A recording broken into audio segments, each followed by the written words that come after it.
Salut à tous, j'espère que vous allez bien. Ravi de vous retrouver dans cette nouvelle vidéo, un petit peu particulière parce qu'aujourd'hui je ne vais pas sortir de mon bureau, pas de POV aujourd'hui. Nous sommes au mois de juin, la fête de la musique approche, et j'avais envie de parler d'un objectif particulier, à savoir le Tamron le 18-300 monture Fuji, et essayer de voir si oui ou non, cet objectif peut donner des jolis clichés de concert. Allez, on essaye d'y répondre tout de suite.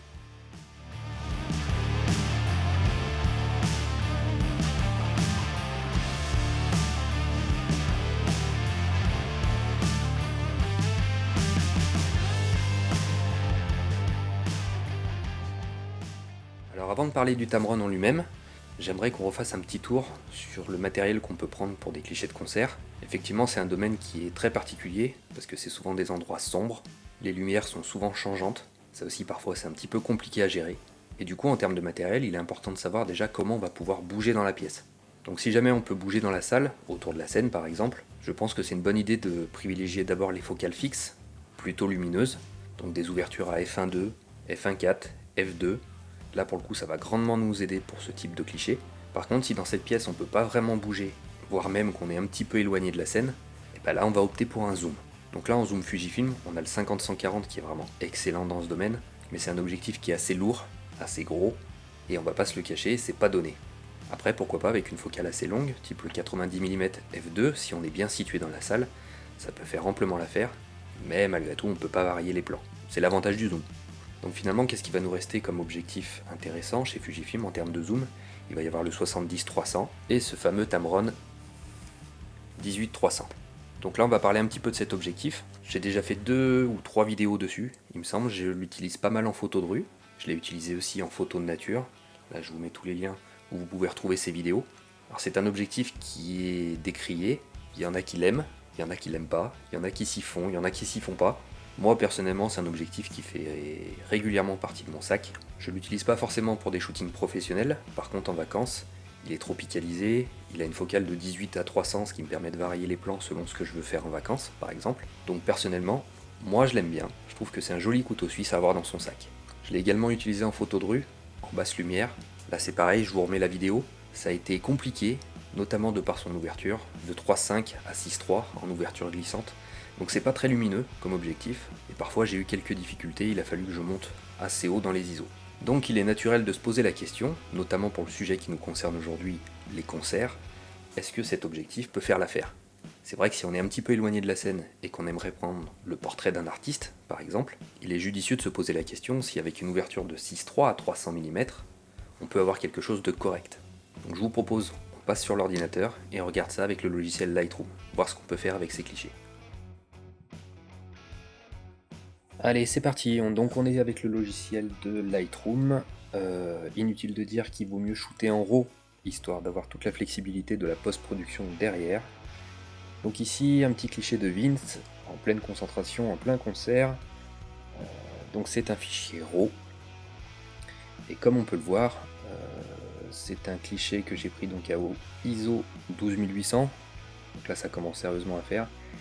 300 mm, ouverture f6.3, donc le mini pour 300 mm, et une vitesse à 1/250e. Donc pour le coup, si jamais on regarde ce cliché, si on zoome, bon bah voilà, clairement ça fait clairement du bruit. Donc on va voir un petit peu comment atténuer tout ça. Jusque là, Lightroom nous proposait d'utiliser la luminance, voilà, d'augmenter la luminance pour réduire le bruit. Ce qu'on va faire maintenant, on rezoome ici à côté de son visage et on va travailler avec la luminance. On augmente, on augmente. Effectivement, le bruit s'atténue, hein, on le voit bien. Voilà, ça atténue le bruit. Au niveau du visage, par contre, bah, on a perdu du détail, on a perdu de la netteté. Et si jamais on regarde, globalement, bah, l'image fait pas très naturelle. Donc c'est un moyen de réduire le bruit. Par contre, c'est vrai que voilà, c'est quand même pas fou. Hein. Donc on remet la luminance comme c'était. Et donc là, on va parler de l'intelligence artificielle avec le logiciel de Lightroom. Donc ici, on a l'option réduire le bruit. On va cliquer dessus.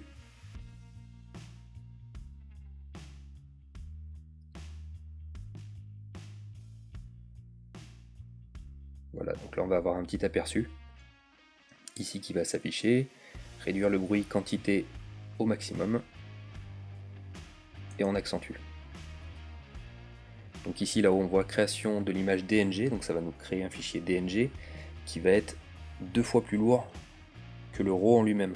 Donc autant dire que c'est un fichier qui est assez lourd, mais on va voir si le jeu en vaut la chandelle.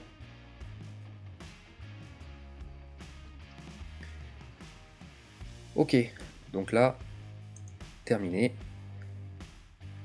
Si on rejette un coup d'œil, là autant dire le bruit a complètement disparu. Et par contre au niveau du visage de Vince, on garde bien du détail. Voilà, au niveau du micro, au niveau de la bouche. Donc franchement ça fait quand même un fichier vachement cohérent avec, je le rappelle, un objectif qui n'est carrément pas lumineux. C'est-à-dire que là j'ai shooté avec une ouverture à f6.3 à 300 mm. Donc voilà. On a quand même un super rendu. On va pas rentrer dans le débat de l'intelligence artificielle dans les logiciels, du moins pas ici. Mais là pour le coup, ça m'a vraiment aidé, tout en ayant un objectif plutôt bon marché. Donc voilà une petite présentation de ce que l'on peut obtenir avec le Tamron 18300 pour des clichés un petit peu particuliers en concert où la luminosité n'est pas très présente. Donc finalement, est-ce qu'on peut faire des photos de concert avec le Tamron 18300? Oui, bien sûr. Est-ce que c'est le meilleur objectif pour? Pas forcément, on est d'accord que le 50-140 est une bête de course dans ce domaine, mais vu la taille du 18-300 que l'on peut facilement glisser dans un sac photo, je pense que ça peut vraiment être une alternative pour ce type de cliché. Donc si on résume, si on a la place de bouger autour d'une scène, je pense qu'il vaut mieux privilégier des focales fixes à grande ouverture. Pour le coup, pour ce concert, j'avais le 33 mm f1.4, j'avais le 56 f1.2, j'avais le 16-55 f2.8 qui a fait son job aussi pour avoir toute la scène, et j'avais ce 18-300 sur lequel j'avais encore un petit doute, mais malgré tout avec l'arrivée de l'intelligence artificielle sur Lightroom, notamment pour la réduction de bruit, franchement je trouve le résultat impeccable. Donc l'arrivée de l'intelligence artificielle dans les différents logiciels, c'est un long débat, un grand débat. Moi pour le coup ça m'a bien aidé sur ce type de série, donc c'était forcément la bienvenue. Voilà, c'est terminé pour cette petite démonstration de clichés de concert avec le Tamron 18300. Comme d'habitude, si vous avez des questions ou des commentaires, n'hésitez pas à les poster, je me ferai un plaisir d'y répondre. Et en attendant, je vais me concentrer sur un prochain POV, certainement avec un autre objectif Fujifilm que j'aime beaucoup. Sur ces bonnes paroles, je vous dis à bientôt, prenez soin de vous et salut.